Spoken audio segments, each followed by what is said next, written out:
It's Thursday, July 17th. I'm Jim Check with Now Media. With me, Andrea Jensen-Berg, sitting in for Ian Burns. They're vacationing Ian Burns. Ian will be off for the rest of this week and the next week, but then he'll be back. And here we go. We got a really big show for you today. The clock is ticking on a trade deal.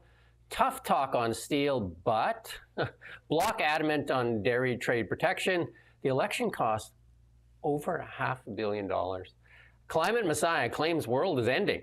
U.S. fighters respond to threat to Canada. And do you have 100K? You want to run for the NDP, the leader? All that and a lot more on the really big show. I'm Jim Chuck, like I said, and with me, Andrea Jensen-Berg. Good morning. There you go. We're going to kick it off right away with trade talks is the thing that's everybody's talking about. Do we get a deal with the United States? What are we working on? And here's Mark Carney. I'm going to play a little clip here from the Prime Minister. You told Canadians that you would be elbows up, and they appear to have largely given you a mandate to get a good deal from the president. But thus far, we have not seen that Canada has gotten basically nothing. And Canada also had to give one of its bargaining chips when it comes to the digital services tax, something other countries like the UK did not give up in their deal with the US. How do you still convince Canadians that you are really elbows up? Well, look, we are in the midst of long now and tough negotiations with the United States. And we're working for the best deal for Canada. We have put in place a series of retaliatory measures, including in the steel sector. We have secured tariff-free access for a number of Canadian goods. In fact, the percentages are very high in terms of outside of the most affected sectors, steel being one of them, autos, aluminum, forest products. The vast majority of Canadian goods and services are tariff-free. That is not the case for most other countries. We will continue to work constructively for a deal, but it has to be a deal that works for Canadians and Canadian workers. And part of the reason why we don't have a deal is that deal is not yet on the table. Well, that's pretty obvious that the deal's on the table. What we're talking about there is that we do have some duty-free tariff or trade activity, and that's through the USMCA. And then Canada, U.S., Mexico agreement, yes. Correct. So we do have another little clip here with Mark Carney here talking about the tariffs that he added to Chinese steel. I mean, steel and aluminum, the big ones to talk about here, because those are the ones with big tariffs. So let's play this clip here on Chinese, the tariffs on Chinese steel. And we will also implement additional tariffs on steel imports from all non-U.S. countries containing steel melted and poured in China. Our existing arrangements with our CUSMA partners will remain the same, including no changes to our current trade measures with the United States. So I guess the question there is the BC ferry deal, it's going to be made with Chinese steel and aluminum. So is it going to tariff our own ships that are coming back to Canada here? It's a little bit hypocritical. So yeah, that's the big question there. So what's going on with those BC ferry deal here? And then Dan Elbis, the local MP here, have put out a tweet on that too, right? Will you tell this to Minister Robertson and Canadian Infrastructure Bank? It is financing at below market rates the outsourcing of Canadian steel, aluminum, and shipbuilding to the Chinese state-owned shipyard. So that's the $1 billion federal bank loan to make these ferries in China, a state-owned Chinese shipyard as well.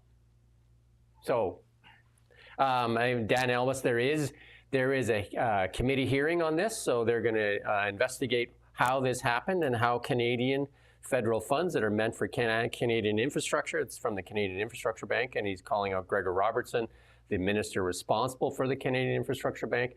And so that investigation is now ongoing, and we'll see the results from that.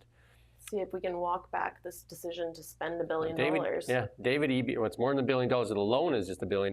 But David Eby, at this point, still adamant not to do anything about it. So he has the power to do it with his own Bill 7 that he could actually do it. Carney also confirms the possibility of lumber quotas in a trade deal with the United States. And this is the Holly Dome Blacklock story. Carney, oh no, I think, actually no, this one is not. This is from our own site here with Canadian Press. Said any future deal with the United States could include quotas on Canadian softwood lumber exports, a sector that has been the sore point for cross-border trade relations between the U.S. Trump's trade war. This is normally something, and this has been going on way before Trump as well, and it was with the Biden administration, well, the softwood lumber tariffs. Carney's comments come after the BC Premier David Eby told Bloomberg News that the federal government had been speaking with the provinces about quota to resolve the softwood lumber dispute as part of a larger deal. What the Premier is saying is we're going to be putting the option of quotas on the table as part of those discussions. That's Ravi Parmar, the BC's Forest Minister, said in an interview on Wednesday. So there you go. So we could be looking at some quotas there to eliminate some of the softwood lumber tariffs. So my question is, what leverage does Canada have in these? Well, we have the biggest card whatsoever. Well, is our resources, but we kind of get in the way of our own resources by regulation and delays all the time. So that self-inflicted damages. And here's, and then there was a lot of talk about this dairy quota, and then they had some expert on CBC saying that this dairy quota not only hurts, our trade relationships with not only the United States but the UK. And also it hurts the consumer, these trade quotas. But the Bloc, Blanchette spoke up there, because you had this expert on, he's saying, unthinkable for Parliament to renege on trade protection for dairy farmers when media says, okay, we'll speak to an expert, and the guy is an enemy of supply management from the beginning. He is no expert, he's a militant. So that's it. Is Stephen Guilbeault a militant? Because they claims to be an expert on climate change, and yet he's adamant against our oil and gas industry. So he's an enemy of oil and gas. So then, and according to Blanchette, then he would be a militant as well. Yeah, these experts usually have ideology as part of their opinions. But Blanchette not looking to move at all on that. Of course, Quebec would definitely support this supply management deal. I mean, they're the dairy farmers in Quebec. There's like over 9,400 quota holders, right? There you go. And then this industrial carbon tax, this is from the Canadian Federation of Independent Taxpayers Federation. Carney should drop his industrial carbon tax that punishes Canadian businesses working. The industrial carbon tax that Carney has pledged to keep will undoubtedly increase and decimate the city of Hamilton and all its supportive industries. So they took off the consumer carbon tax, but this industrial carbon tax still exists. And that was one of the reasons that the BC Ferry deal was done. They said it was cheaper. Well, they don't have an industrial carbon tax. So how is a Canadian steel companies, aluminum companies compete if there's industrial carbon taxes, and we're giving away projects and how are to nations that don't have a carbon tax? Building industries within Canada with these policies. Agreed. And then again, Dan Elmas with us. So the man with the plan is now going to crack down on cheap steel being imported to Canada that he is subsidizing the use of coming in. Again, it's the same thing. How can we say that when we're actually doing deals with a nation that doesn't have industrial carbon tax? And the U.S. doesn't have industrial carbon tax as well. India doesn't, China doesn't. Some of the biggest economies in the world do not have this. And Canada continues to want to do this. And all those countries make more emissions than Canada does. So way more. And then this is just a scorecard from Mark Nixon, a guy we follow. And I won't say much in here, but he's just giving Carney's negotiations, an F for strategic clarity. Promised zero tariffs, now accepting tariffs. I mean, we all knew that was going to happen. Tactical execution. They did give away that DST with nothing in exchange. Like they just, they said that we're going to use it as a bargaining chip. And England managed to get a deal and keep their tax in it. So there you go. 2 weeks. For a deal? For the deal, August 1st, 2 weeks away. There you go, deal or not, yeah. And then Pierre Poilievre is running in Alberta here for his seat, and again, these people have come out, and there's over 50 people on the ballot again, wasting Canadian taxpayer dollars, and you have to wonder. I wonder if they'll beat the record of 91. There you go. We'll just pass on that, and then we have some reaction on. from First Nations here on Bill C5 here. I'm going to play this clip here. First Nations held a press conference before this afternoon's scheduled meetings. Many chiefs have called the passing of the bill as being too rushed, something also used to describe how quickly tomorrow's meeting with Carney was set up. National Chief Cindy Woodhouse-Nepenak said that this is a critical point in the nation-to-nation relationship with Canada. She said First Nations are not against economic growth, but it can't be at the expense of treaty rights and the environment.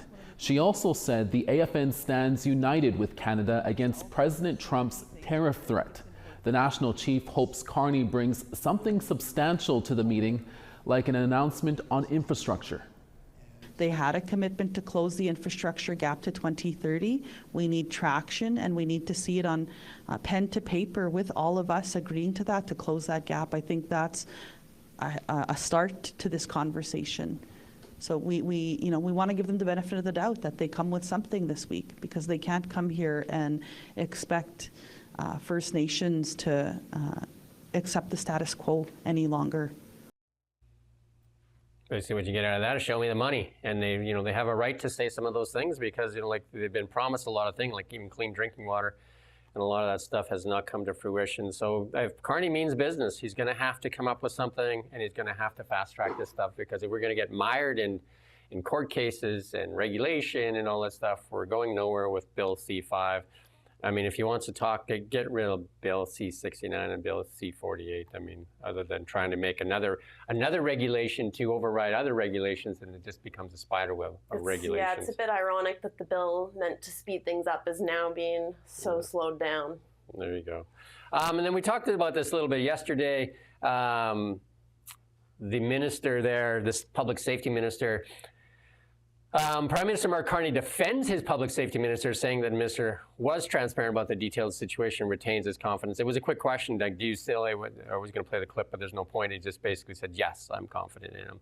And Dan Elbus said, Carney has a chance to raise the bar here and establish a higher threshold over Trudeau. Instead, we see more of the same pathetic. So yeah, so there's talk of a cabinet shuffle, loyalty, but yeah.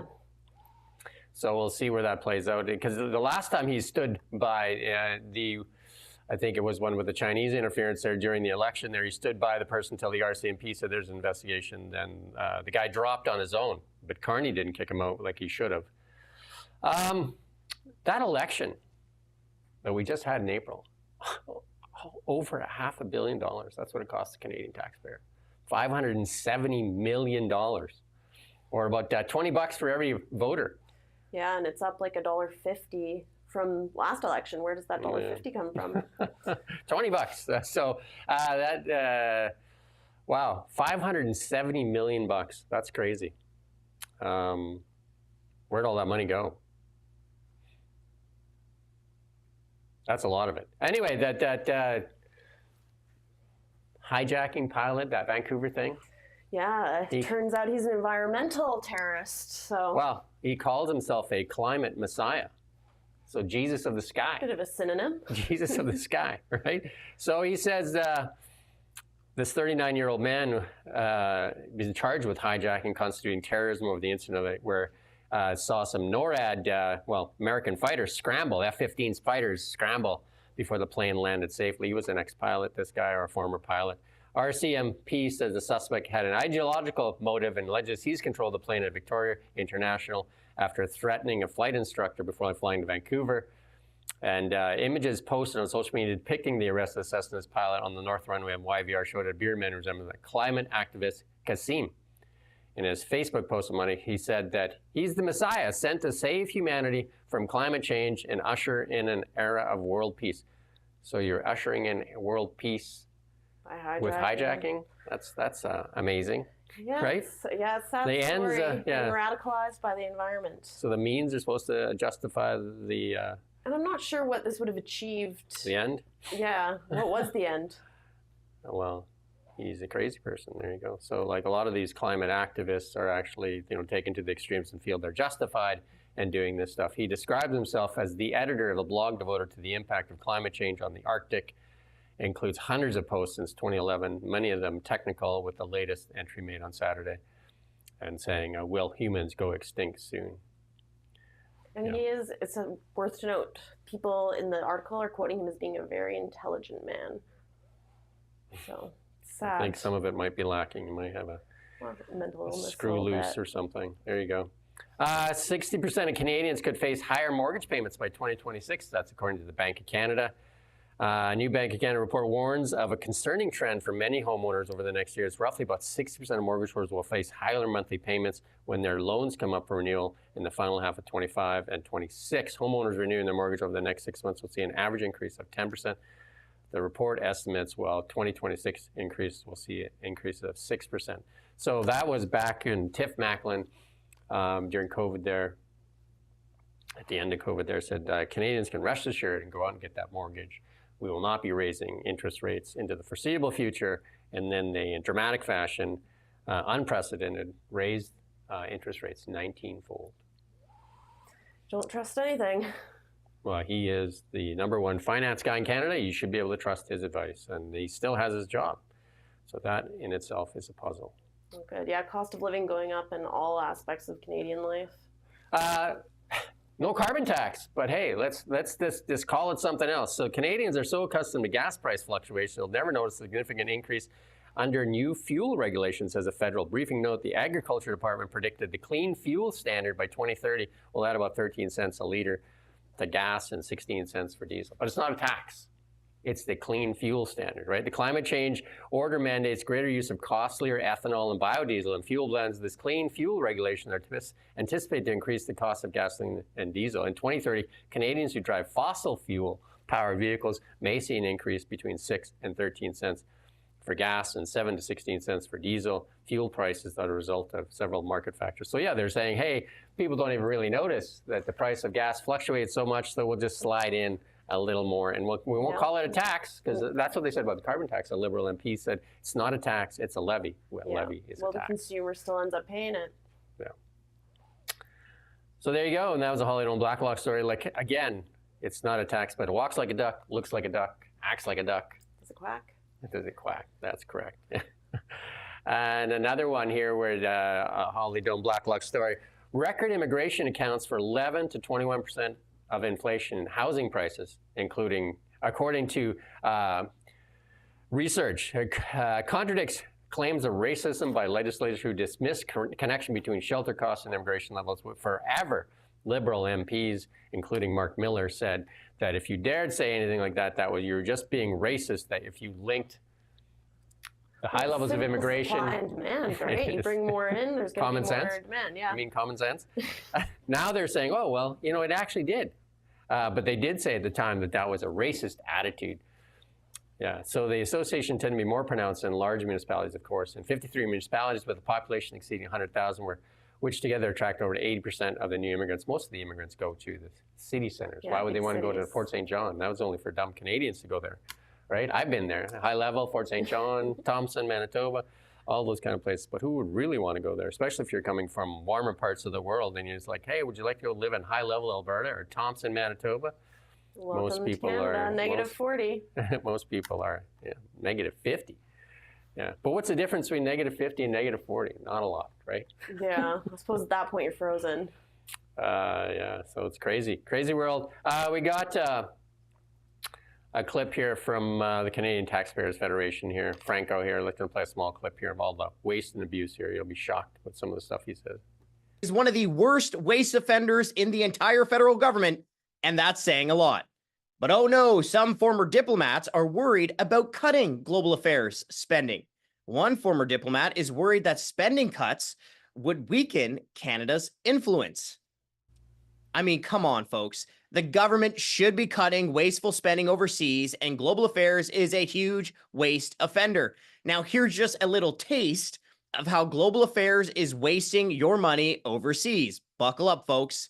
Global affairs is spending $51,000 a month on booze. Global affairs spends $1,700 on a musical called Lesbian Pirates. You know what? I'm just going to read you the description of the musical. Ready? The musical tells the untold true story of the ruthless maverick and lesbian pirates who met while cross-dressing as male pirates, fell in love, slaughtered swaths of men, stole treasure, and escaped persecution of the law. Global Affairs spent $8,800 on a sex toy show in Germany called Whose Jizz Is This? Global Affairs spent 12 grand on a show where senior citizens in other countries talked about their sex lives in front of live audiences. And these weren't even Canadian seniors. The government is outsourcing old people's sex stories. The department spent $8,100 to organize DJ workshops in Turkey and Georgia for the LGBTQ community to, quote, bring more diversity into the world of DJing.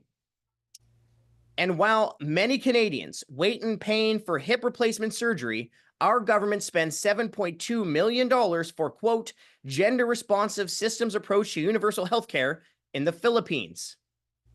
$9,000 for a party at Canada's official residence in Oslo in honor of Pride, which featured a musical performance by a drag artist. $7,500 to promote diversity, equity, and inclusion at a music festival in Estonia. The one that makes me laugh is the German sex show. Germany, I feel, is already a pretty sex-positive country. There's a common theme in all the stuff that Frank was pointing out. It seems to be related to a lot of sex. So, again, here he is acting as Canada's Doge and trying to highlight some of this irresponsible spending when Canadians can't afford to put gas in their car, pay their rent, and their record lineups at food banks. And here we are spending money, Canadian taxpayer money, in other parts of the world for Canadian influence. And we have to recognize we don't have a lot of influence in the world, that maybe we should start to influence our own economy here at home. So that climate zealot or whatever that was up there, the Messiah, calls himself Jesus of the skies.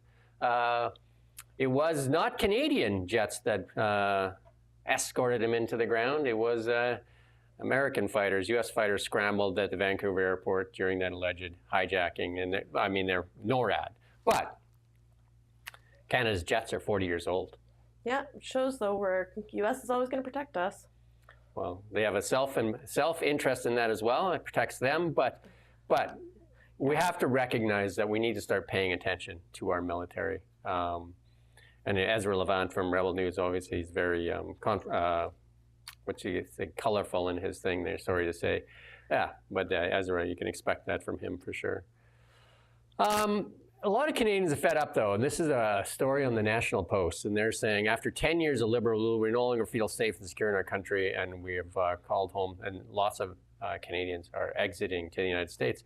And I mean, our own Prime Minister has exited his cash to the United States, and his investments, and even the company that he chaired, Brookfield, moved its headquarters to the U.S. And so lots of, and this has been talked about by think tanks that said, if you continue to regulate and punish and tax, the people with the means to leave will leave.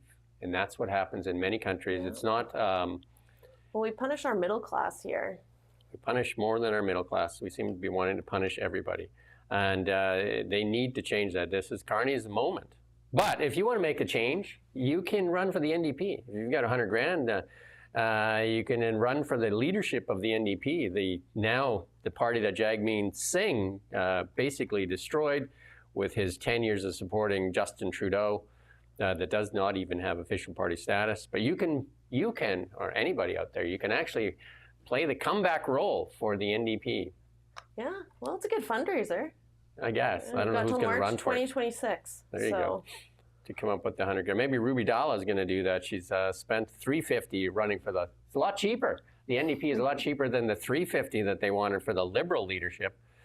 Yeah, so it's like... It's a bargain. Third. Yeah, it's a bargain. It's a bargain.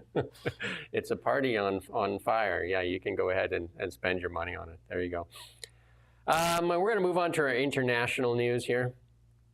Japan just declared China the biggest threat to the world order since World War II. Not Russia, not Iran, China. Their 2025 defense report is a wake-up call to the entire free world.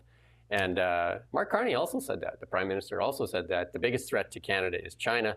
Yet David Eby didn't seem to think so when he sent that BC ferry deal there. It seems like we talk the talk, but don't walk the walk. Yeah, there's a lot of hypocrisy, a lot of good here, bad here. Yeah. What's the difference? And this one, if you don't like swear words, close your ears for a couple seconds. We're going to play some Joe Rogan on Elizabeth Warren. Again, not walking the walk. Talking the talk, Elizabeth Warren, but she's... let's play this clip here from Joe Rogan. I don't know if you saw this, but Elizabeth Warren got confronted, and it's on Twitter this morning. She got confronted about the amount of money that she's received from pharmaceutical drug companies. She said she's never received any money from pharmaceutical drug companies and never received any monies from any PACs. And then, of course, underneath it, Community Notes strikes again. And, of course, she received millions. Yeah. She's a fucking liar. Well, and it's an arms race. How can pharma cloak the money that it's giving so that there's plausible deniability at the point that Elizabeth Warren is confronted or Bernie Sanders? Bernie Sanders was hilarious. Only one. Bernie Sanders also got some money from pharma, but like Joe Rogan goes and say only 1.5 million. And they never hold all these lying politicians to account. We have it so clearly evidenced. They've lied. A few years later, we see it, and nothing ever happens. Yeah, and then the Democrats are definitely going after the Trump administration on the Epstein files, and then they were questioning. Clear example of that switching. And then so that some of the MSNBC saying, well, why didn't you do it? So we're going to play a small clip here from Joe Scarborough. State congressman, you could have gotten that from 21 to 25 when Democrats controlled the DOJ. Why? It was a crisis then. It's a crisis now. Why didn't Democrats call for it from 21 to 25? So, I mean, you'd have to go back and look specifically at particular prosecutorial decisions and what was taking place in terms of the other cases. So I don't know. We could try to reconstruct that record. But the point is that Donald Trump is has completely flip-flopped on the issue.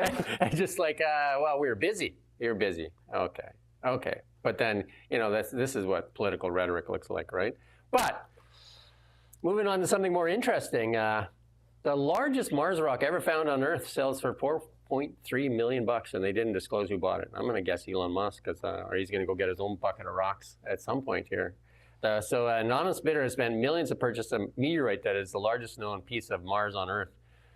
The meteorite known as NWA 16788 weighs 54 pounds. The bidder spent $4.3 million on the rock. You know what I bet they could do with that little rock there? This 54-pound rock?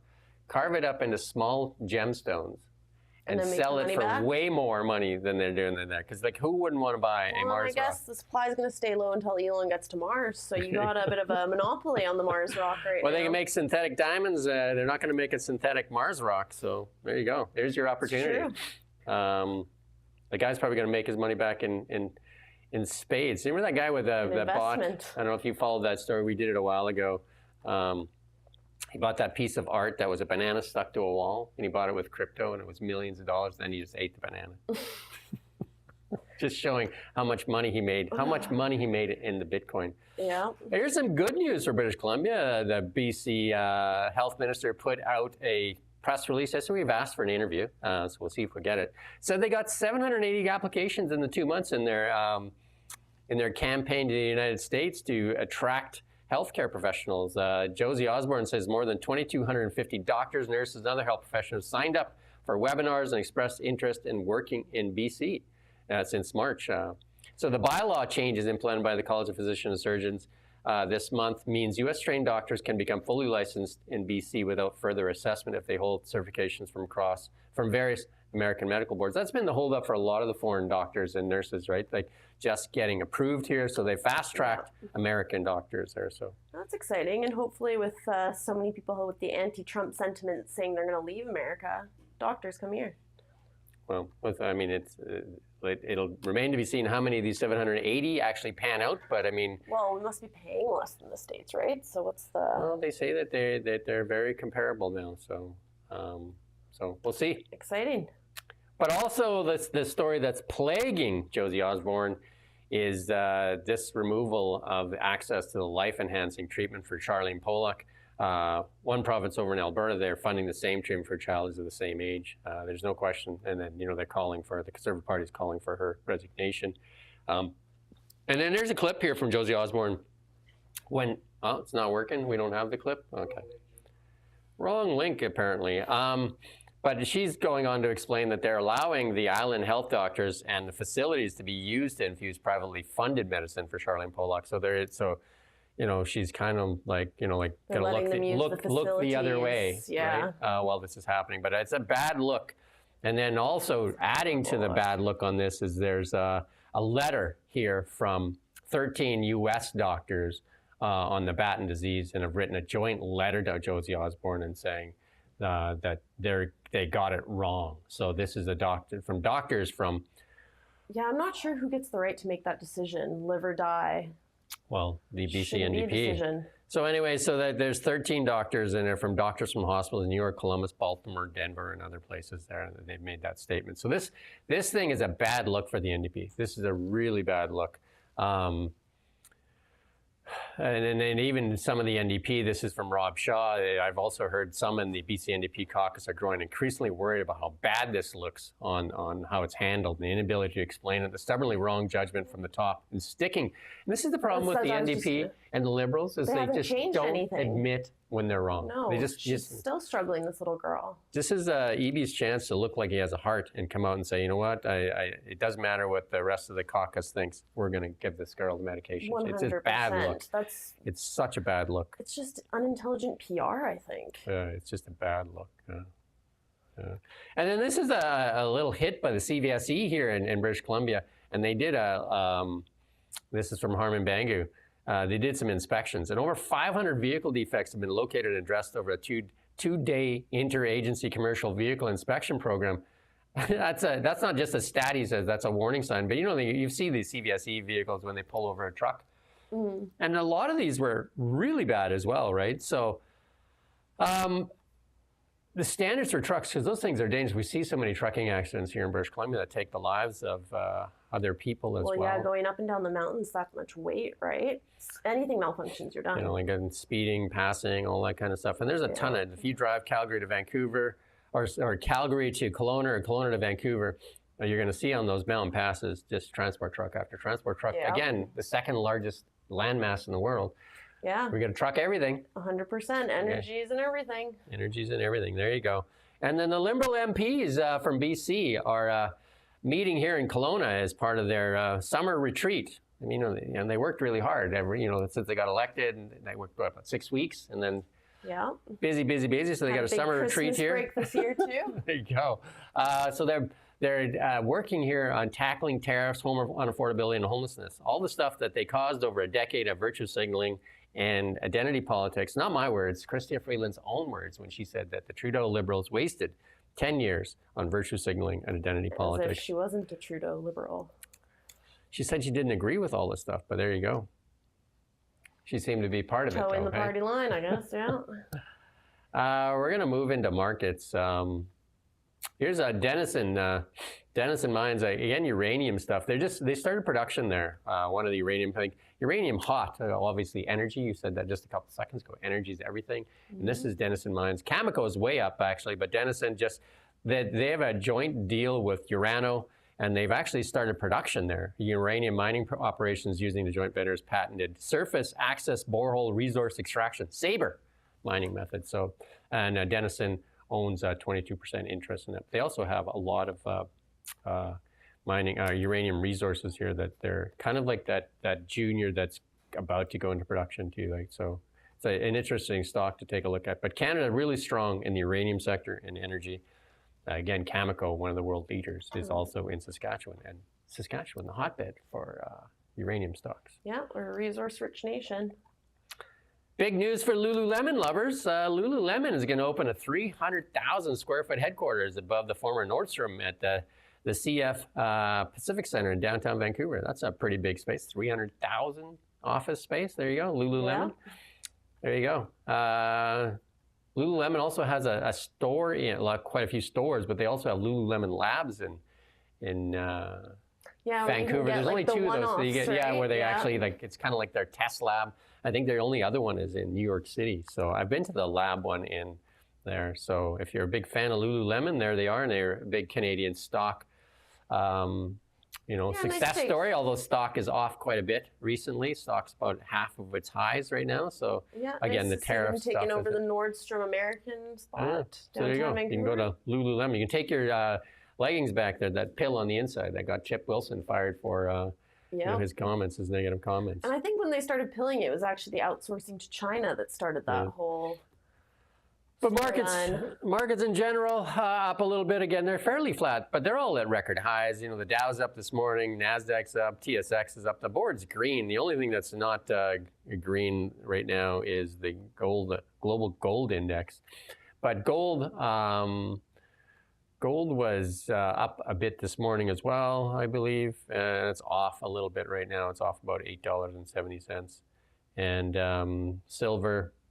Up a little bit, $37.92, just below the $38 mark. And the Bitcoin at 118. We're going to start the Bitcoin show today again. Season 2 Bitcoin show starts today. Exciting. So if you're into the Bitcoin stuff, we're going to have the Bitcoin show. What time is the Bitcoin show at today? 11. So shortly after this, the Bitcoin show. Season 2 goes live here on Now Media. And then we got a little clip here from CNN. Again, this link doesn't work either. There you go. What kind of links are going on here? But they did say in the retail sales report for June is released. CNN analysts shocked that tariffs aren't having an impact. And they thought that the tariffs were going to kill the U.S. economy, but not so much. And then U.S. retail sales up, the consumer resilient in the United States. I believe we have this clip here from... Kevin O'Leary, he actually ran for prime minister a number of years ago, and he's is a critic of Canada right now. But go ahead and let's play this. How would you rate Trump's success on trade deals so far?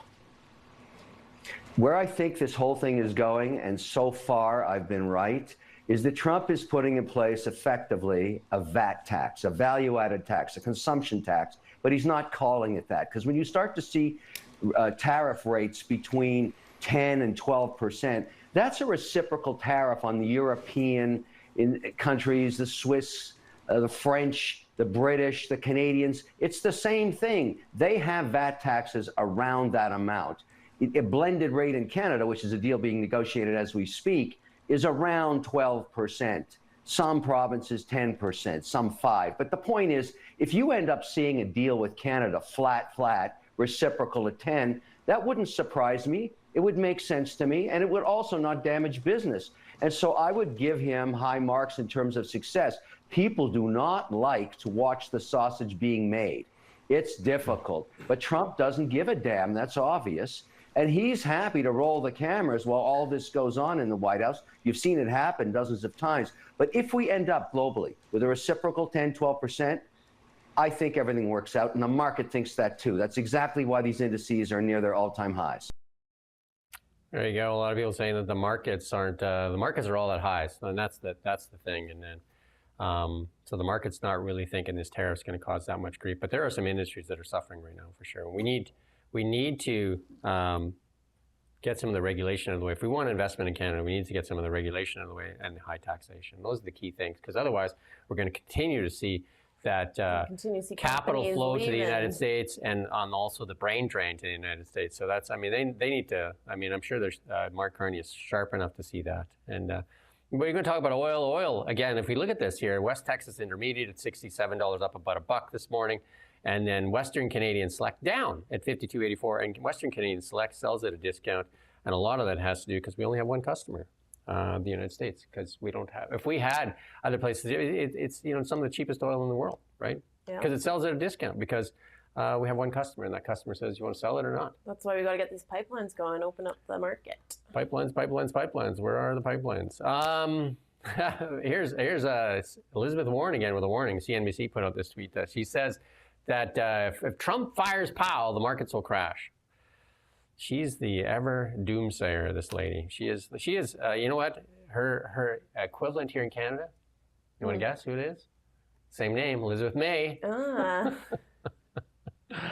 There you go. We're going to move on to our technology and transportation section here. Microsoft Copilot gets vision. So there you go. It can see your screen now. So it can actually see what you're doing. So that allows you to share your screen with the AI, and that update introduces Copilot on Windows, allowing users. Who uses Windows though? Come on. Mm-hmm. Hey? I think it's built into some of the emailing apps that companies use. I think that's where they're getting their use on Copilot. There you go. I don't know. A lot of the institutions use Windows still. Schools, banks, all that kind of stuff, right? I guess they never discovered the Apple ecosphere. Yeah, I don't know if I'm all in on Apple, but I'm not all in on Windows. Looks like you're in on Apple right now. You're using one. And you're wearing an Apple Watch, so there you go. As soon as the BlackBerries come back. There you go. You could wait for a while for that. Trump announces $90 billion for AI and energy. That's what Canada needs to do too. There you go. So Trump announced $90 billion for AI and energy investments during the inaugural Energy and Innovation Summit in Pennsylvania. There you go. Where's our Energy and Innovation Summit? And where's the money for stuff that actually is going to change things, right? So where is it? We don't know.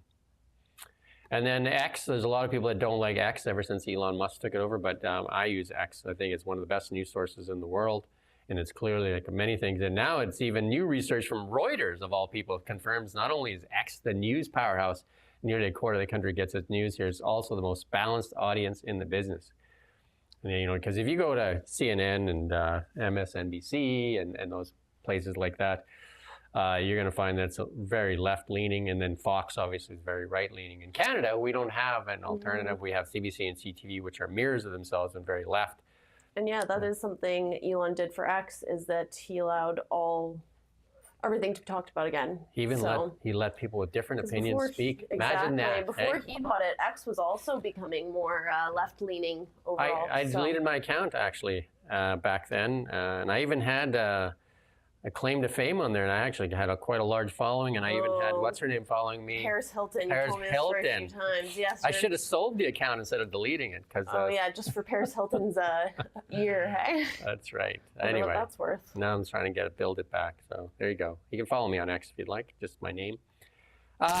China, and this is Gord Lovegrove here in a local counselor and a UBCO prof. He's going to love this news. China is leading train makers developing a cutting-edge 250-kilometer-an-hour hydrogen-powered train, and he wants to get a hydrogen-powered train here through the valley. Let's play this small clip here from China.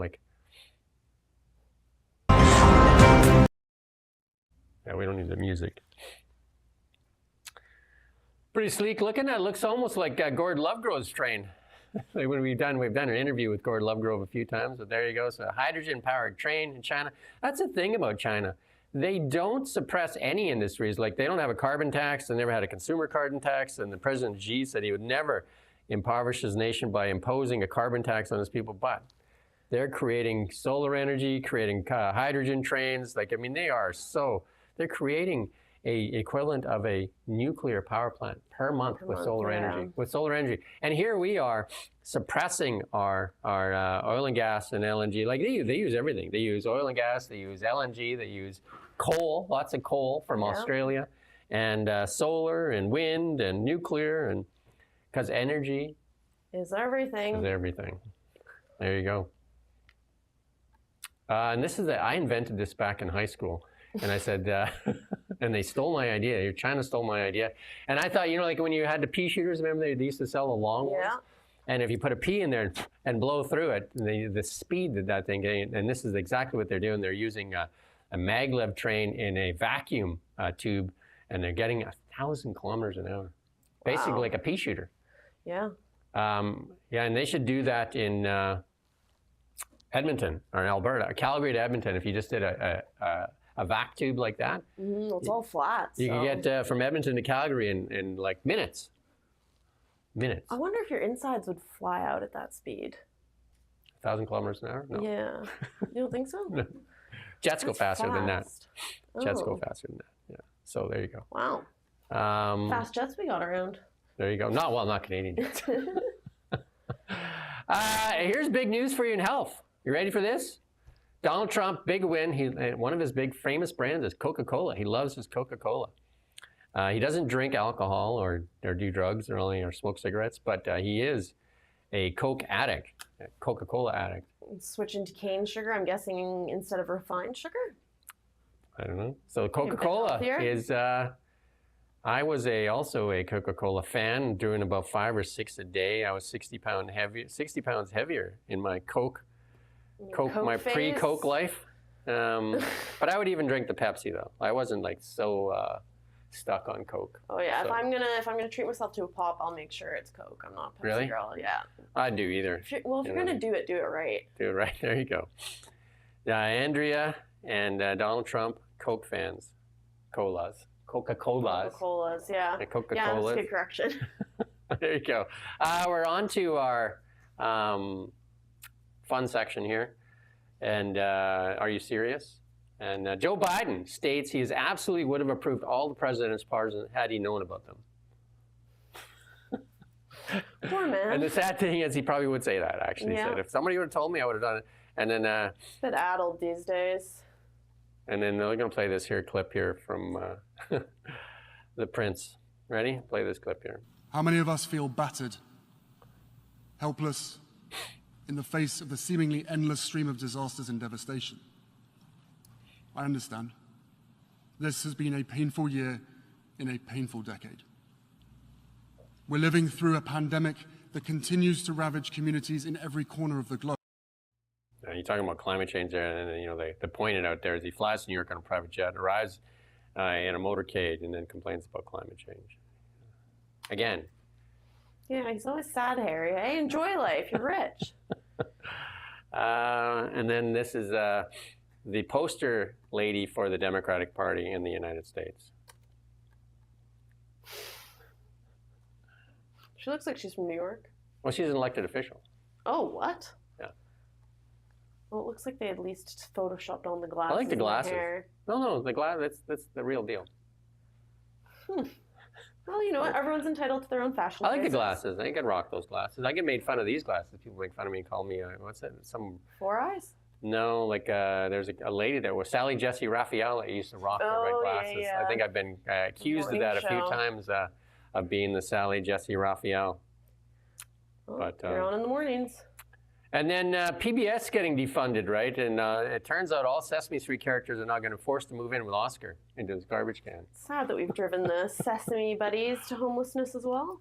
Oh no, they're going to move in with Oscar. But doesn't Oscar live in the alley? No, he lives in a garbage can. So that's...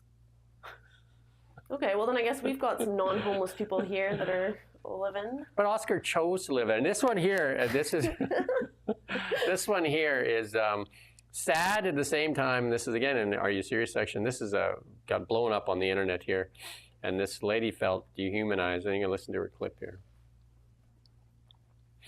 Fresh because it just happened, but my wife and I just went to the grocery store right by our house, just to buy like junk food and stuff, you know, because we're really tired. Just wanted some sweet treats.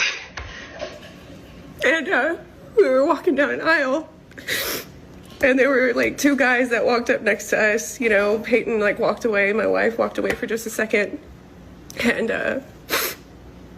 they were like snickering to to themselves or something. And like I didn't really think much of it, so I'm just looking at the candy aisle trying to decide what candy I want. And he walks by and gets like inches from me and just rips one, like farts like this far from me. That's disgusting to say. I can't even believe I'm having to say this, but he did. And about that time, Peyton walked up, like didn't witness what happened, but like seconds later, and I'm like upset, and I follow after him. I was like, is there a reason? You were just so disrespectful to me. Called you a minute. Come here. And he never felt so dehumanized. Yeah, I think she might win Pool of the Day. Somebody actually farted in her vicinity. Oh, the and horror. And it led the horror. Yeah, if that's your biggest problem. Well, you know, wow. Pretty good life. Well, you know, she's got competition for Fool of the Day because our climate messiah there, you know, he might give her a good run for the money, right? But she's definitely claiming Fool of the Day with her antics there of, you know, victim, playing the victim card because she had to sniff somebody's fart. Well, Poor lady. Poor lady. That's my favorite part when she's like, I don't even know if I can say the words. Farted. Yeah, well, I'm sure you know what's going to happen to her is that people recognize her, and I'm sure there's going to be a lot more people farting in her general direction just to see if they can actually help her. What's that kind of desensitize her some to therapy, just like a lot of farting. therapy. So there you go. There's your what you call your mission there, internet. If you see her out there, help her desensitize herself so this is not so traumatic. I don't endorse this call to... so it's not so traumatic. It's not so traumatic. Like a bioweapon, I guess. Yeah, anyway, that's our show for today. I'm Jim Check with... Andrea Jensenberg. And we'll be back tomorrow at 9 a.m. We have the Bitcoin show at... 11. It's at 1. Oh, we got the wrong information. Look at that. I thought it was at 1. I thought 11 was weird, so it's at 1. At 1 o'clock, so if you're back here by 1, you can watch the Bitcoin show. Again, we reached out to Josie Osborne with that good news that she had there on the 780 applications to help with this healthcare shortage that is here. Exciting. I'm hoping they'll all come through. Yeah. So, I mean, we call out the NDP all the time when they do stuff wrong, but I obviously have to say when there looks like success anyway. So, hopefully she does the interview with us. As I said, I'm kind of hopefully doctors' wages are going up because from everything I've understood, they're usually lower in Canada than the U.S. So. Usually, I worked in a public practice. Higher cost of living too, right? So you hope the doctors are going to come, but are the applicants going to actually translate to real doctors? Well, it sounds like they have a few already in the press release when I read the press release, but a lot of them were former Canadian doctors that had went to the U.S. that are coming home. Yeah. I worked in public practice a number of years ago, many years ago, and 80% of our practice was doctors. And back then, when I think the first deal was made, many doctors went. I think the first NAFTA deal. Many doctors went to the U.S. for the big money. Yeah. But a lot of them came back because, they ended up working in places like Detroit and stuff in ER, and they said it was like a war zone, and they said they just couldn't deal with all the, in Canada, like back at that time, like 30 years ago, you would see a gunshot thing like once a month or something, maybe in Edmonton, and they would say like there's 10 a day. Yeah. Right. It was just almost like a MASH unit. So. Yeah. Anyway, that's our show. Thank you for tuning in, and we'll see you tomorrow at 9 a.m. We don't just report the news. We live here too. We're your neighbors, bringing you stories that matter to all of us. No government funding, no outside influence. Kelowna Now, local, independent. News you can trust.